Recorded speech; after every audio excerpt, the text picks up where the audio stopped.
이번 사연은 시골 땅을 노리기 위해 아들 며느리가 계획을 꾸미는 충격적인 이야기입니다. 과연 이들 가족에게 무슨 일이 일어난 걸까요? 영상 시청 전 구독과 좋아요 그리고 알림 설정은 큰 힘이 됩니다. 그럼 바로 시작하겠습니다. 저는 10년 전 남편과 이혼하고 시골에서 전원주택을 짓고 혼자 살고 있습니다. 서울에서 살다가 시골로 내려온 지 5년이 넘었네요. 도시 생활의 답답함을 벗어나 텃밭도 가꾸고 이웃들과 정을 나누며 평화로운 시골 생활을 즐기고 있었습니다. 그러던 어느 날 명절을 맞아 아들 부부가 찾아왔어요. 어머니, 오랜만이에요. 잘 지내셨죠? 그래, 잘 지냈다. 니네는 어떻게 지냈니? 저희도 잘 지내고 있어요. 어머니 텃밭 작물들이 잘 자라고 있네요. 며느리는 밝은 목소리로 인사를 건넸지만 저는 왠지 모를 불편함이 느껴졌습니다. 아들은 집 안을 둘러보며 이것저것 구경하는 듯했어요. 어머니, 집 서류는 어디에 보관하세요? 왜? 집 문서가 왜 궁금하니? 아니, 그냥 궁금해서요. 어머니 혼자 계시니까 걱정돼서. 아들의 말투에서 뭔가 다른 의도가 느껴졌습니다. 어릴 때부터 유독 돈에 집착하던 아들의 모습이 떠올랐어요. 저는 불편한 마음을 감추고 식사 준비를 하러 부엌으로 향했습니다. 어머니, 제가 도와드릴게요. 며느리가 따라 들어왔지만 그녀의 시선은 자꾸만 거실 쪽을 향하고 있었어요. 식사를 마친 후 아들과 며느리는 이런저런 핑계를 대며 집안 구석구석을 살펴보더니 서재에서 집 문서를 발견했나 봅니다. 어머니, 이거 보관하기 힘드시면 제가 맡아둘까요? 그냥 놔둬. 내가 알아서 할게. 저는 단호하게 말했지만 아들의 눈빛이 심상치 않았습니다. 명절이라고 찾아온 아들 부부의 방문이 단순한 효도가 아니었다는 걸 직감했어요.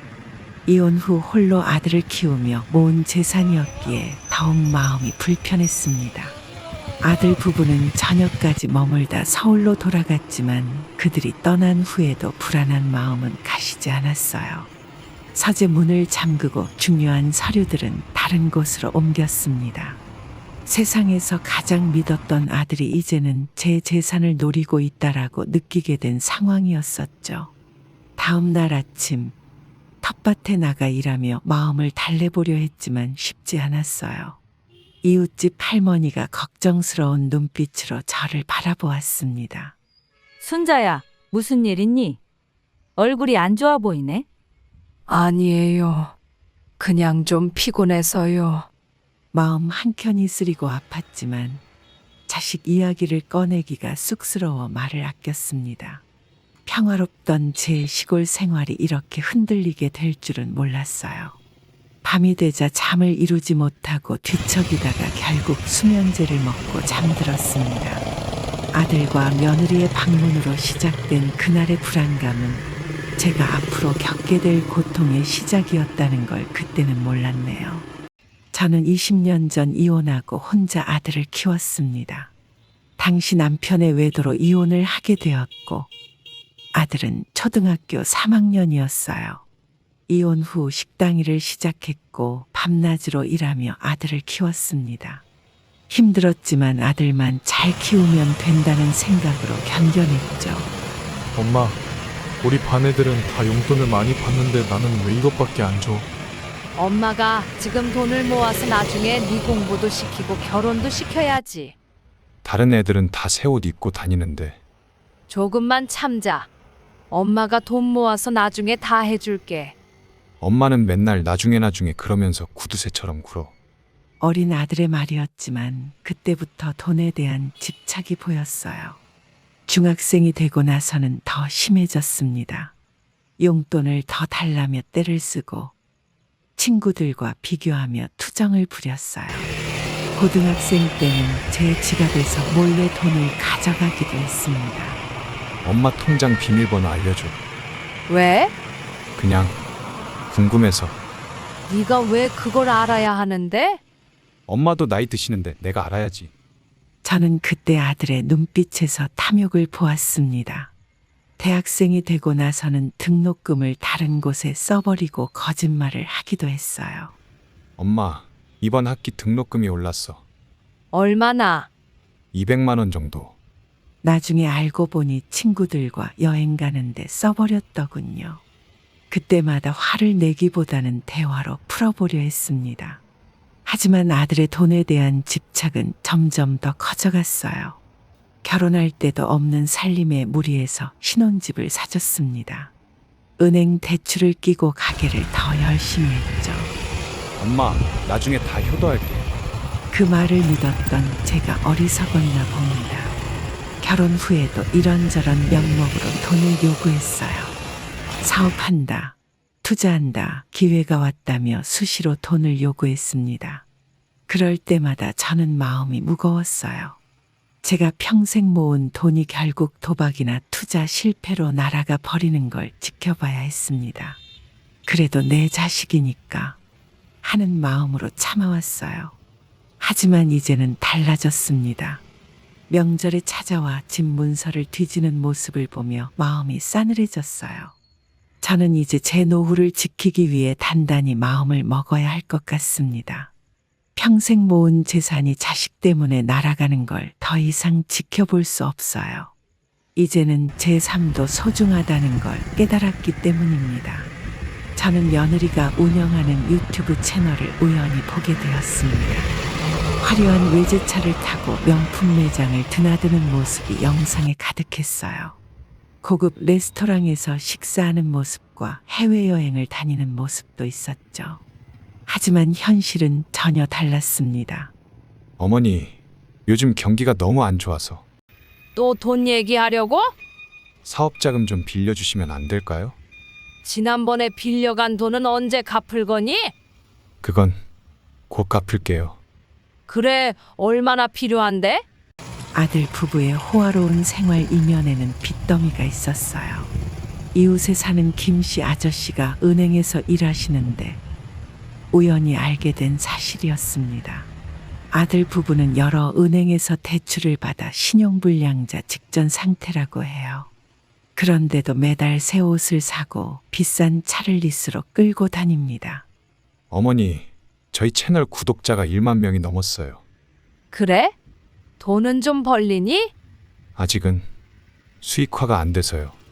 허세로 가득 찬 영상만 올리면서 정작 수익은 없다고 하네요. 저는 그동안 아들 부부의 사치스러운 생활이 궁금했는데 이제야 이해가 갑니다. 빚을 내서 허세부터 부리는 모습이 안타까웠어요. 엄마, 이번이 진짜 마지막이야. 또 그 소리니? 이번 사업은 진짜 대박 날 것 같아. 매번 사업한다며 돈을 빌려가지만 늘 실패로 끝났습니다. 그런데도 유튜브에는 성공한 사업가인 척 허세를 부리고 있었어요. 동네 슈퍼마켓 주인 아주머니가 저에게 조심스럽게 말씀하셨습니다.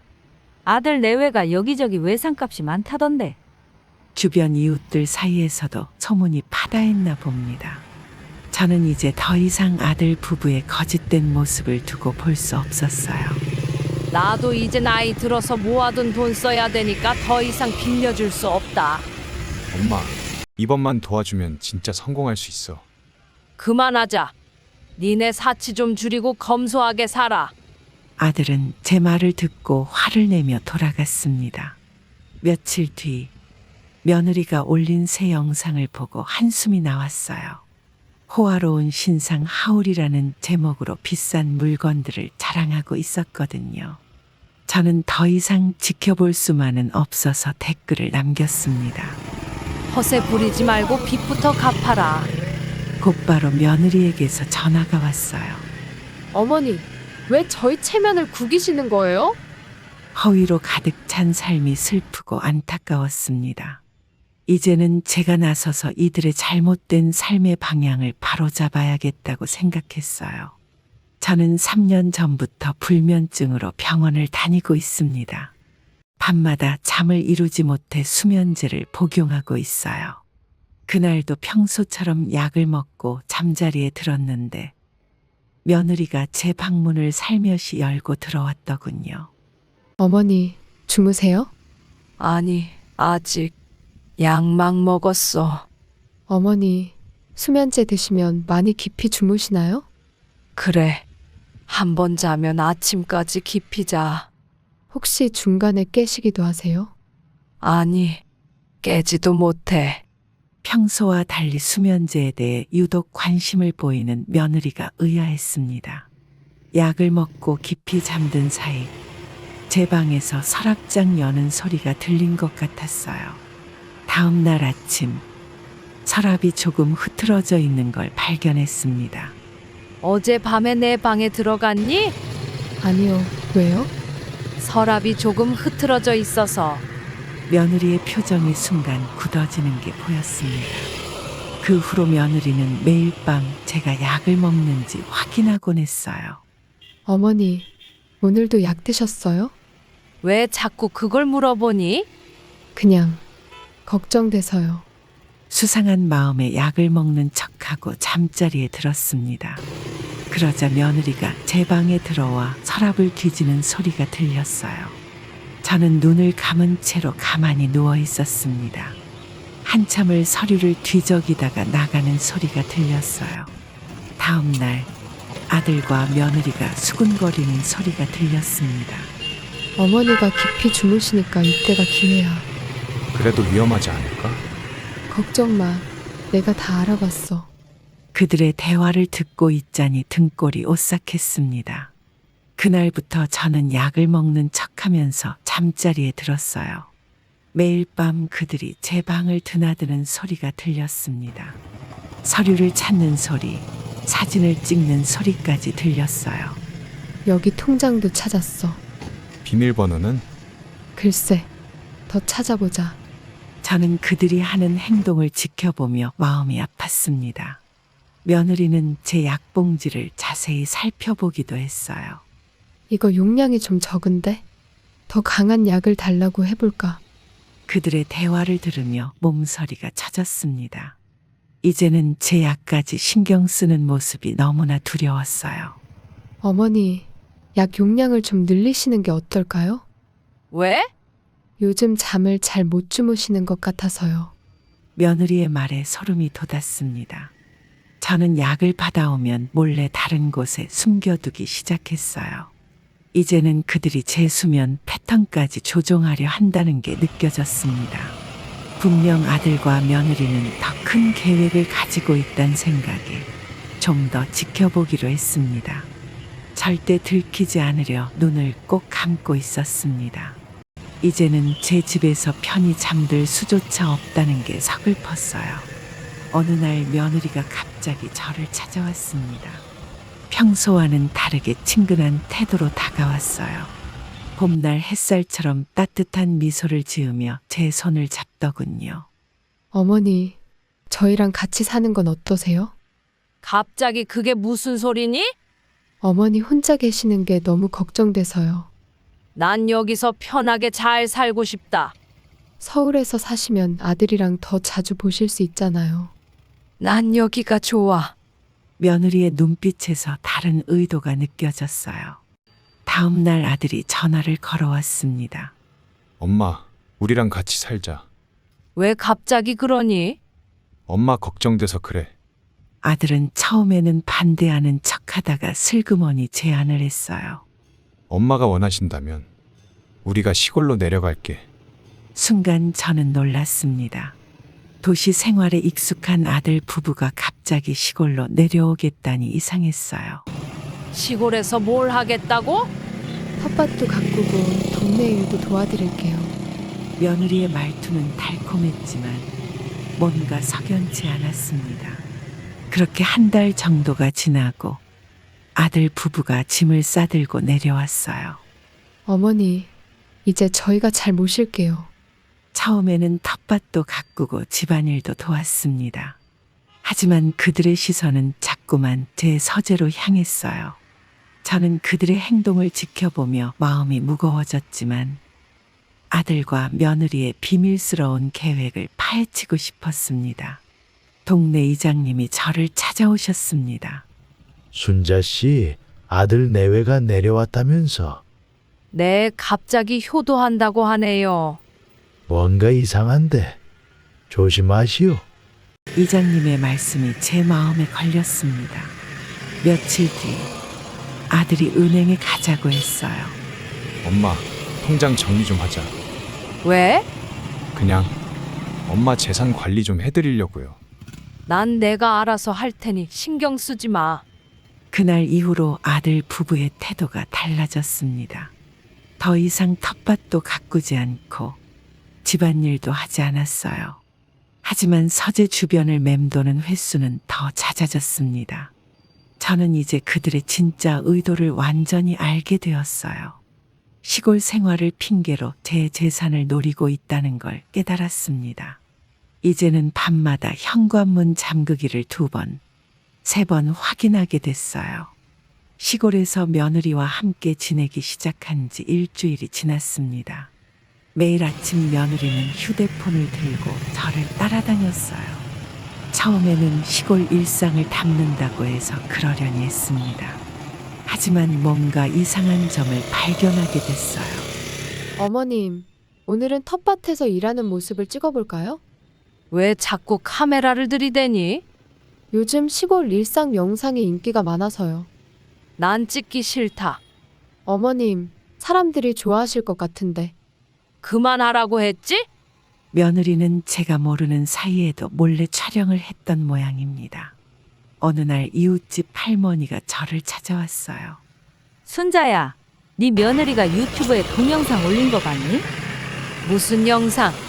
네가 나온 영상이 있더라고.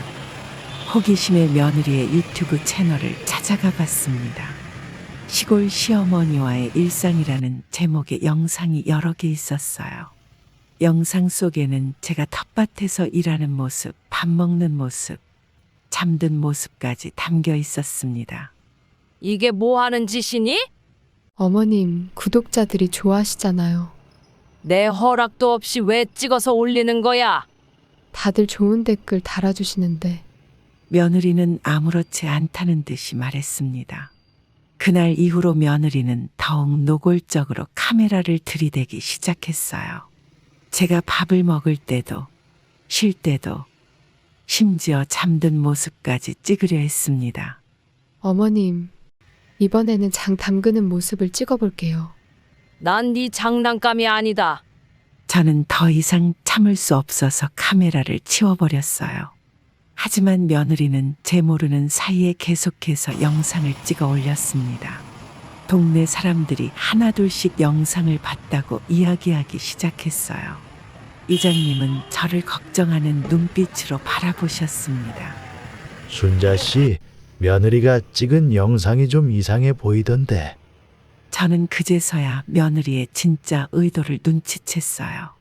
단순한 일상 기록이 아니라 뭔가 다른 목적이 있어 보였습니다. 영상마다 달린 댓글들을 보니 더욱 마음이 불편해졌어요. 시어머님이 많이 힘들어 보이신다. 치매 초기 증상 같은데. 같은 댓글들이 눈에 띄었습니다. 며느리는 의도적으로 저를 불편하게 보이도록 편집한 것 같았어요. 이제는 제 일상이 며느리의 콘텐츠가 되어버린 현실이 참담했습니다. 카메라만 보면 가슴이 두근거리고 불안해졌어요. 이제는 제 집에서조차 마음 편히 지낼 수 없게 되었습니다. 며느리가 저를 몰래 촬영한다는 걸 알게 된 후 영상의 실체를 확인하기로 했습니다. 이웃집 할머니의 도움을 받아 며느리의 유튜브 채널을 자세히 살펴보았어요. 그곳에서 본 영상들은 제가 상상했던 것보다 더 심각했습니다. 평소 제 모습을 의도적으로 편집해서 이상한 사람처럼 보이게 만들어 놨더군요. 어머님, 이 약 드셔야 하는 거 아시죠? 내가 왜 그걸 먹어야 하는데? 어머님, 또 약 드시는 걸 깜빡하셨어요? 난 그런 약 처방받은 적 없어. 이제 기억도 안 나시나 봐요. 영상에는 제가 마치 건망증이 심한 것처럼 편집되어 있었습니다. 실제로는 며느리가 처방받지도 않은 약을 억지로 먹이려 했던 상황이었어요. 어머님, 이 옷 어디 두셨는지 기억나세요? 옷장에 있잖아. 아까 화장실에 두셨다고 하셨잖아요. 난 그런 말 한 적 없어. 옷을 찾는 평범한 상황도 마치 제가 혼란스러워하는 것처럼 편집했더군요. 저는 영상을 보면서 치가 떨렸습니다. 며느리는 의도적으로 저를 치매 환자처럼 꾸며내고 있었어요. 평소 멀쩡한 대화도 중간중간을 잘라내서 말이 안 되게 편집했습니다. 때로는 제가 화를 내는 장면만 모아서 편집하기도 했어요. 순자 씨, 이거 큰일 날 일이야. 이장님은 영상을 보시고는 심각한 표정을 지으셨습니다. 저는 그제서야 며느리의 계획이 뭔지 알게 됐어요. 제가 정신적으로 문제가 있는 것처럼 보이게 해서 재산을 가로채려는 속셈이었던 거죠. 어머님, 이제 은행 일은 저희가 다 처리해 드릴게요. 왜? 어머님이 은행에서 실수하시면 안 되잖아요? 이제는 이런 말들이 어떤 의미인지 정확히 알 것 같았습니다. 며느리는 꾸준히 저를 정상이 아닌 사람처럼 만들어가고 있었어요. 유튜브에 올라간 영상들이 마치 증거자료처럼 쌓여가고 있었습니다. 댓글들도 의도적으로 유도하는 것처럼 보였어요. 시어머님 상태가 많이 안 좋아 보이네요. 빨리 병원에 모시는 게 좋겠어요. 같은 댓글들이 달렸습니다. 이제 저는 카메라 앞에서 아무것도 하지 않으려 해요. 말 한마디, 행동 하나가 어떻게 편집될지 몰라 불안하기 때문입니다. 하지만 며느리는 더욱 교묘한 방법으로 저를 촬영하고 있었어요. 이런 일이 계속되면서 저는 점점 집안에서도 눈치를 보게 됐습니다. 어느 날 아들이 갑자기 저의 오랜 친구들을 찾아다니기 시작했습니다. 처음에는 단순히 안부를 묻는 줄 알았는데 알고 보니 저희 험담을 하고 다니더군요. 30년 지기인 영자가 저를 찾아와 걱정스러운 표정으로 말했어요. 순자야, 네 아들이 어제 우리 집에 다녀갔어. 우리 아들이? 무슨 일로? 네가 요즘 이상한 행동을 많이 한다면서. 무슨 이상한 행동? 길 잃어버리고 돈도 잃어버리고 그런다던데. 저는 그 자리에서 쓰러질 것 같았습니다. 아들이 저를 치매 환자로 만들려고 친구들에게까지 거짓말을 하고 다닌다는 사실이 충격이었어요. 다음 날은 동창회 모임에서 만난 친구가 전화를 걸어왔습니다. 순자야, 네 요즘 병원 다닌다며? 누가 그런 소리를 해? 네 아들이 그러던데. 치매 검사도 받았다고. 그런 적 없어. 아들이 집집마다 찾아다니며 저희 거짓 소문을 퍼뜨린 모양이었습니다. 어머니, 친구분들이 많이 걱정하시던데요. 네가 거짓말하고 다닌 거잖아. 걱정돼서 그런 거예요. 누구 걱정인데? 내 재산 걱정이지? 아들은 마을 이장님까지 찾아갔다고 합니다. 이장님은 저를 따로 불러 조심스럽게 말씀하셨어요. 순자 씨, 아들이 찾아와서 당신 얘기를 하더만. 무슨 얘기를 하던가요? 치매 초기라고 도와달라고 하던데.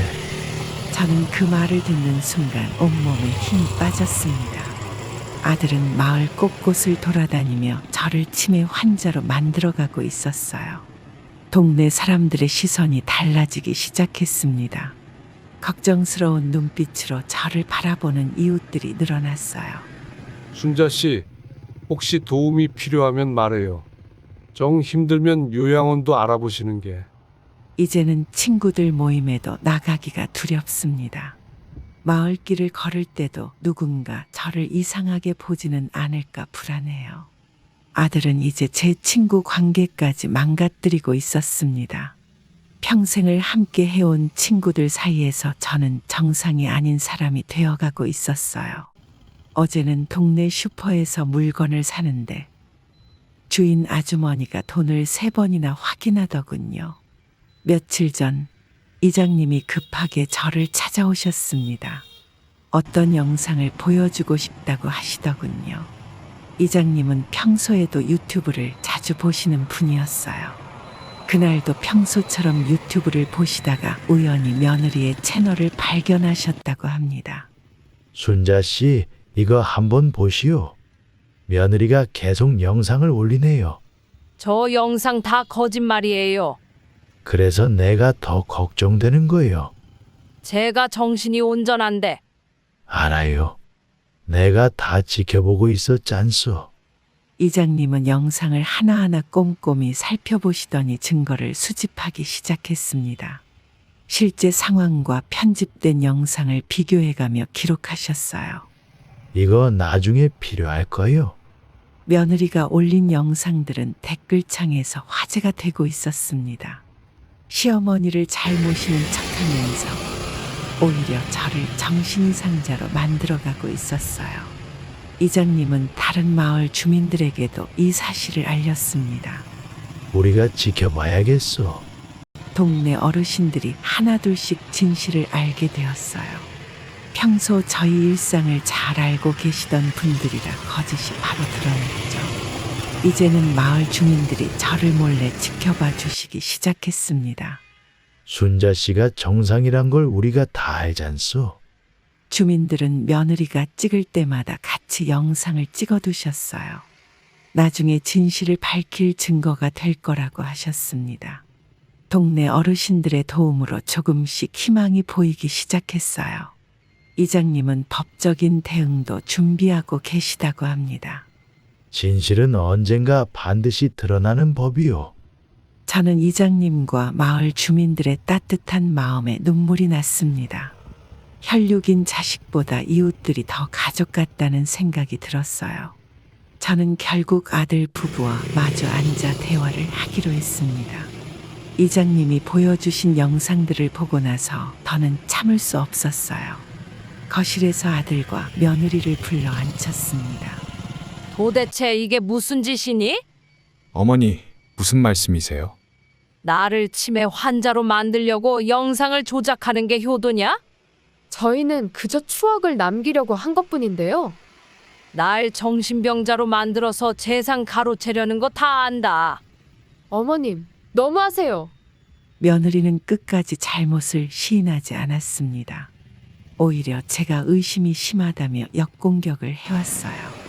어머님이 요즘 저희를 너무 의심하세요. 그래, 다 의심하는 게 맞다. 보세요. 이런 식으로 화를 내시니까 저희가 걱정하는 거죠. 아들은 옆에서 며느리의 말에 동조하기만 했습니다. 그들은 제 분노를 오히려 치매의 증상이라고 몰아갔어요. 저는 그들이 찍은 영상을 하나하나 지적했습니다. 편집된 장면들, 거짓된 상황들을 짚어가며 말했어요. 하지만 그들은 끝까지 발뺌하기만 했습니다. 어머니, 그냥 일상을 담은 거예요. 저희가 왜 그런 짓을 하겠어요? 그들의 뻔뻔한 태도에 제 마음이 무너져 내렸습니다. 혈육이라고 믿었던 자식이 이렇게까지 달라질 수 있다는 게 믿기지 않았어요. 이제 그만 서울로 돌아가. 어머니, 저희가 모셔야. 난 혼자서도 잘 살 수 있어. 그들은 마지막까지 자신들의 잘못을 인정하지 않았습니다. 오히려 제가 예민하게 구는 것처럼 행동했어요. 이제는 제 자식이라고 생각하고 싶지도 않았습니다. 평화롭던 제 삶을 망가뜨린 그들을 더는 보고 싶지 않았어요. 하지만 이것이 끝이 아니라는 걸 그때는 몰랐습니다.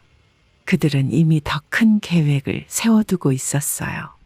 제가 사실을 알고 나서도 아들 부부는 계속해서 거짓된 영상을 올렸습니다. 이제는 더욱 교묘하게 편집을 했어요.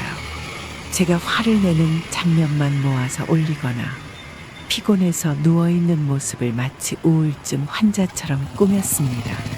며느리는 영상마다 애처로운 목소리로 내레이션을 넣었어요. 어머니, 오늘은 기분이 좋으신가요? 왜 자꾸 그렇게 물어보니? 요즘 표정이 너무 어두우세요. 난 멀쩡해. 카메라 좀 치워. 어머니, 추억을 남기고 싶어서 그래요. 이런 영상에다 자막은 제가 정신적으로 이상하다고 적어놨습니다. 창문 밖에서 현관문 틈으로 심지어 제가 잠든 사이에도 촬영을 했어요. 시어머니의 불안한 하루, 치매 증상이 심해지시는 어머님 같은 제목으로요. 댓글에는 저를 걱정하는 말들이 가득했습니다. 며느리는 이런 댓글들에 더욱 자신감을 얻은 듯했어요. 이제는 제가 밥을 먹다 흘리는 모습까지 클로즈업해서 올렸습니다. 순자야, 며느리가 또 이상한 영상 올렸더라. 친구 영자가 전화를 걸어 알려줬어요. 이제는 제 친구들까지 그 영상을 보고 있다는 게 너무 수치스러웠습니다. 아들은 이런 며느리의 행동을 말리기는커녕 도와주기까지 했어요. 카메라 각도를 조절해 주거나 조명을 비춰주는 식으로요. 엄마, 이제 그냥 순순히 따르는 게 좋을 것 같아. 뭘 따르라는 거니? 우리가 엄마 재산 관리해 드릴게요. 그들의 뻔뻔함이 점점 더 커져갔습니다. 이제는 제 일거수일투족을 감시하고 기록하면서 모든 것을 치매의 증상으로 몰아갔어요. 물건을 잃어버린 적도 없는데 제가 물건을 잃어버렸다고 거짓말을 하고 그걸 촬영했습니다. 길을 잃은 적도 없는데 제가 길을 헤매는 것처럼 편집해서 올렸어요. 더 이상 참을 수 없었지만 그들은 이미 많은 증거를 만들어 놓은 상태였습니다. 어느 날 동사무소에서 연락이 왔습니다. 아들 부부가 제 후견인 신청을 했다는 내용이었어요. 저를 정신적 장애가 있는 사람으로 신고한 것입니다. 저는 바로 동사무소로 달려갔습니다. 어머니, 저희가 다 알아서 할게요. 누가 후견인 신청하랬어? 어머님 건강이 많이 안 좋으시잖아요. 난 멀쩡해. 어머님이 그렇게 생각하시는 게 문제예요. 아들 부부는 유튜브 영상과 조작된 편지들을 증거로 제출했더군요. 제가 정신이 혼미하다며 쓴 것처럼 꾸며낸 편지도 있었습니다. 이 편지 내가 쓴 적 없어. 어머니 또 기억이 안 나시는 거예요. 이건 위조된 거야. 직원은 당황한 표정으로 저희를 바라보았습니다. 아들은 제가 치매 초기 증상이 있다며 진단서까지 만들어 왔어요. 어디서 구한 진단서인지는 모르겠지만 분명 거짓일 것입니다. 며느리는 유튜브에 올린 영상들을 증거라며 보여주었어요. 교묘하게 편집된 영상들이 마치 진짜처럼 보였습니다. 직원은 난처한 표정을 지었어요. 일단 조사를 해봐야 할 것 같습니다. 아들 부부는 이미 준비를 철저히 해온 것 같았어요. 이웃들의 거짓 진술서까지 준비해 왔더군요. 하지만 그들은 한 가지를 몰랐습니다. 이장님과 마을 주민들이 저를 위해 증거를 모으고 있었다는 사실을요. 이장님 도와주세요. 걱정 마시오. 우리가 다 지켜보고 있었어. 이장님은 실제 영상과 조작된 영상을 비교한 자료를 가져오셨어요. 마을 주민들의 진짜 증언도 있었습니다. 아들 부부의 계획은 서서히 드러나기 시작했어요. 그들이 준비한 거짓 증거들이 하나둘씩 밝혀졌습니다. 하지만 이것은 시작에 불과했어요. 아들 부부는 더 큰 계획을 가지고 있었나 봅니다. 그들은 법원에도 서류를 제출했다고 하더군요. 이제는 법적 싸움이 시작될 것 같았습니다. 저는 결국 이장님을 찾아갔습니다. 더 이상 혼자서는 버틸 수 없다는 생각이 들었어요. 이장님 댁 마당에서 그동안 있었던 일을 모두 말씀드렸습니다. 이장님, 제가 이럴 줄은 몰랐어요. 우리도 다 지켜봤어. 도와주실 수 있나요? 그래서 동네 주민들과 이미 상의를 했지. 다들 순자 씨가 얼마나 정상인지 잘 알고 있어요. 마을 이장님은 벌써 대책을 세워두셨더군요. 동네 어르신들이 한 분, 두 분 모여들기 시작했습니다. 평소 저를 잘 아시는 분들이 많았어요. 우리가 증인이 되어주겠어. 순자 씨가 치매라니 말도 안 되는 소리지. 주민들은 아들 부부의 거짓말에 분노하셨습니다. 특히 제가 동네 노인회관에서 봉사활동을 했던 기록들을 가지고 계시더군요. 매주 노인정에서 봉사하는 사람이 어떻게 치매 환자예요? 이장님은 법률적인 조언도 해주셨어요. 동네에 있는 법무사 사무실도 소개해 주셨습니다. 증거는 우리가 다 모아놨으니 걱정 마시오. 주민들은 그동안 찍어둔 영상도 보여주셨어요. 제가 동네 행사에서 사회를 보고 회계를 맡아서 하던 모습들이었습니다. 이런 영상들이면 충분할 거예요. 이장님은 경찰에도 신고하는 게 좋겠다고 하셨어요. 재산을 노린 범죄일 수 있다는 거였습니다. 동네 주민들은 한마음 한뜻으로 저를 도와주시겠다고 했어요. 우리가 있잖소. 그 말씀이 저에게는 큰 힘이 되었습니다. 혈육보다 더 따뜻한 이웃들이 있어 감사했어요. 이제는 더 이상 두렵지 않았습니다. 진실은 반드시 밝혀질 거라는 희망이 생겼어요. 며느리의 유튜브 영상들이 하나둘씩 거짓으로 밝혀지기 시작했습니다. 이장님과 마을 주민들이 모아둔 실제 영상과 대조되면서 그들의 거짓말이 드러났어요. 제가 길을 잃었다던 날, 사실은 이장님과 함께 마을회관에서 회의를 하고 있었습니다. 며느리가 제가 우울증 증세를 보인다며 찍은 날에도 저는 노인회관에서 봉사활동을 하고 있었어요. 어머니, 이제 어떻게 설명하실 건가요? 설명은 네가 해야지. 저희는 진심으로 걱정했을 뿐이에요.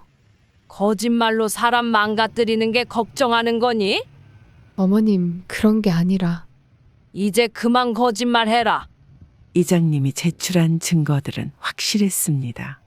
며느리가 올린 영상과 실제 상황이 완전히 달랐어요. 주민들이 찍어둔 영상에는 제가 정상적으로 생활하는 모습이 고스란히 담겨 있었습니다. 동네 노인회관에서 회계를 맡아보고 마을 행사의 사회를 보는 모습도 있었어요. 며느리는 이제 더 이상 변명할 말이 없어 보였습니다. 거짓으로 꾸며낸 영상들이 실제 증거 앞에서 무너져 내렸어요. 유튜브 채널의 댓글창에도 진실이 밝혀지기 시작했습니다. 영상이 조작된 것 같다. 실제 상황과 전혀 다르다.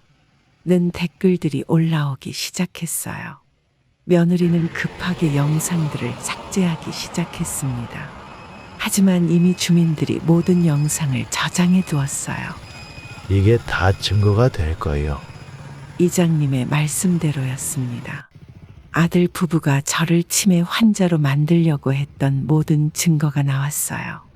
그들이 올린 영상마다 실제 상황을 보여주는 반대 증거가 있었습니다. 이제는 법적인 대응을 할 차례였어요. 며느리의 유튜브 조작 사실이 밝혀지면서 그들의 다른 거짓말들도 하나씩 드러나기 시작했습니다. 진단서도 가짜였고 이웃들의 진술서도 위조된 것이었어요. 동네 주민들은 저를 위해 기꺼이 증인이 되어주시겠다고 했습니다. 이제 진실이 밝혀질 날이 머지않았다는 생각이 들었어요. 이장님과 마을 주민들은 그동안 제가 당한 학대 정황을 모두 영상으로 담아두셨습니다. 며느리가 몰래 카메라로 저를 찍던 모습, 밤중에 제 방을 뒤지던 장면들이었어요. 심지어 제가 잠든 사이 서류를 찾아보던 모습까지 있었습니다. 동네 어르신들이 그동안 지켜본 것들을 하나하나 이야기해 주셨어요. 이 영상 좀 보시오. 언제 이런 걸 다 찍어두셨어요? 우리도 처음부터 수상하다 싶었지. 이장님은 모든 자료를 경찰서에 제출하셨습니다. 며느리가 찍은 조작된 영상과 실제 상황을 찍은 영상을 함께 보내셨어요. 주민들의 증언도 하나하나 기록해 두셨습니다. 밤중에 아들 부부가 제 방을 들락거리던 모습도 있었어요. 제가 수면제를 먹고 자는 사이 서류를 뒤지던 장면도 찍혀 있었습니다. 이장님은 이 모든 것이 범죄라고 하셨어요. 재산을 노린 계획적인 범죄이며 노인학대라고 말씀하셨습니다. 주민들은 그동안 제가 얼마나 고통받았는지 잘 알고 계셨어요. 우리가 다 지켜봤지. 순자 씨 고생이 이제 끝나겠네.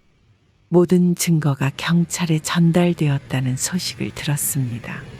이제는 법의 심판을 받을 차례라고 하더군요. 경찰은 증거를 검토하기 시작했다고 합니다. 이장님은 끝까지 함께 하겠다고 약속하셨어요. 주민들도 한마음으로 저를 돕겠다고 하셨습니다. 이제는 더 이상 도망칠 곳이 없어 보였습니다. 아들 부부의 계획적인 범행이 하나씩 밝혀지고 있었어요. 주민들이 모아준 증거들은 너무나 명확했습니다.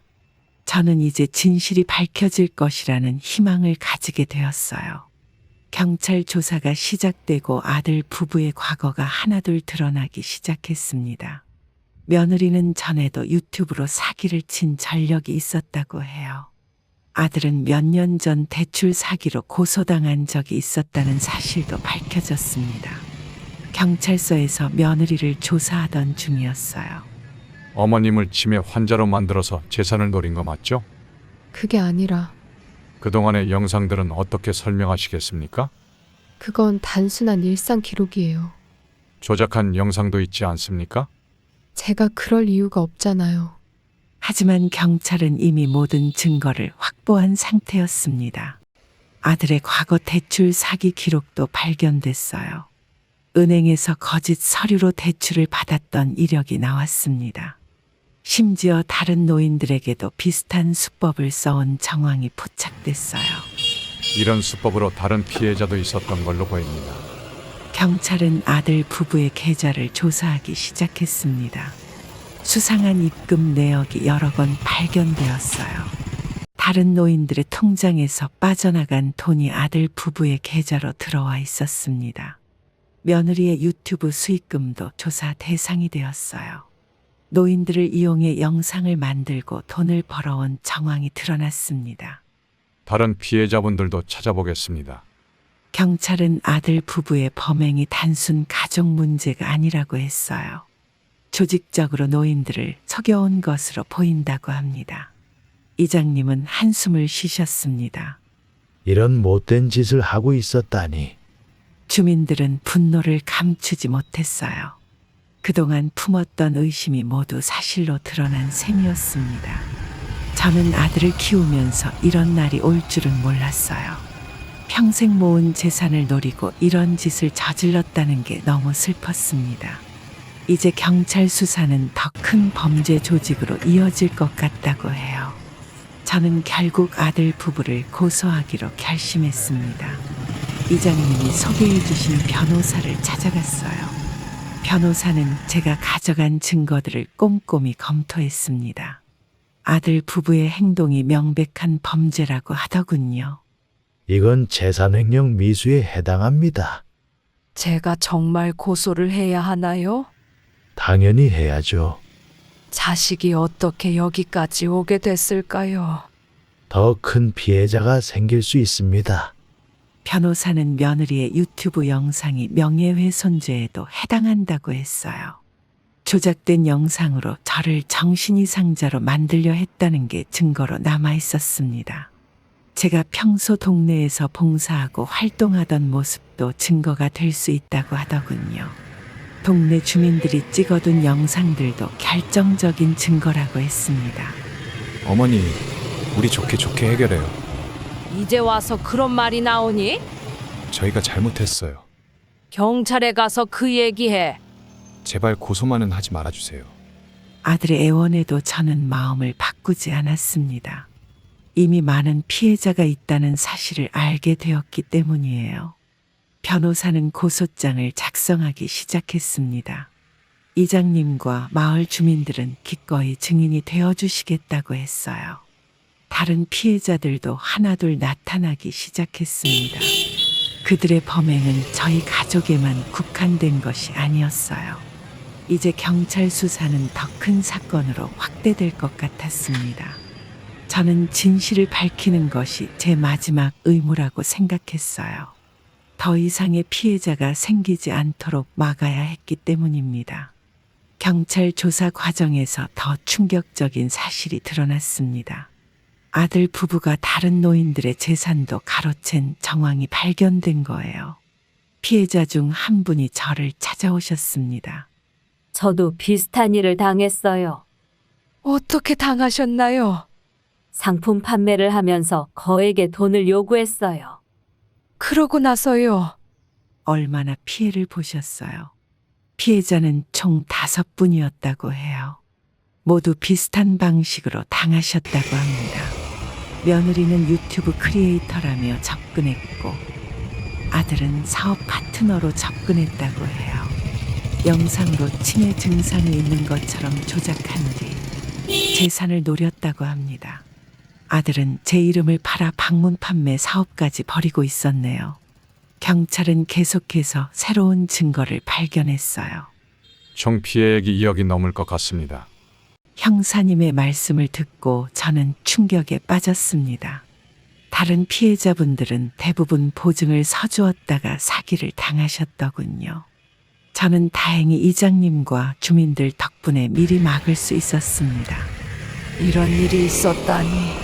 피해자분들은 한 분 한 분 고소장을 제출하셨어요. 아들과 며느리의 지인들도 조사를 받기 시작했어요. 다들 공범일 가능성이 있습니다. 조사가 진행될수록 더 많은 피해자가 나타났습니다. 순자 씨가 고소해 주셔서 다행이에요. 피해자분들은 저에게 감사하다고 하셨습니다.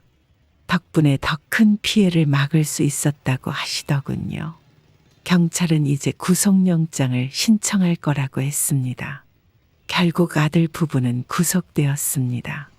검찰은 노인을 상대로 한 조직적인 범죄라고 판단했다고 해요. 이제 저는 시골집에서 다시 평화로운 일상을 보내고 있습니다. 이장님과 마을 주민들 덕분에 힘든 시간을 이겨낼 수 있었어요. 순자 씨, 이제 좀 편해지셨어요. 네, 덕분에 마음이 한결 가볍네요. 하지만 자식들이 이 지경까지 오다니 참 슬프네요. 저희가 있잖아요. 정말 감사합니다. 이제 텃밭이나 열심히 가꾸자고요. 그래야죠. 동네 어르신들은 저를 더욱 살뜰히 챙겨주십니다. 매일 아침 텃밭에서 일하다 보면 누군가 찾아와 주시곤 해요. 이웃들은 제가 혼자가 아니라는 걸 느끼게 해주셨습니다.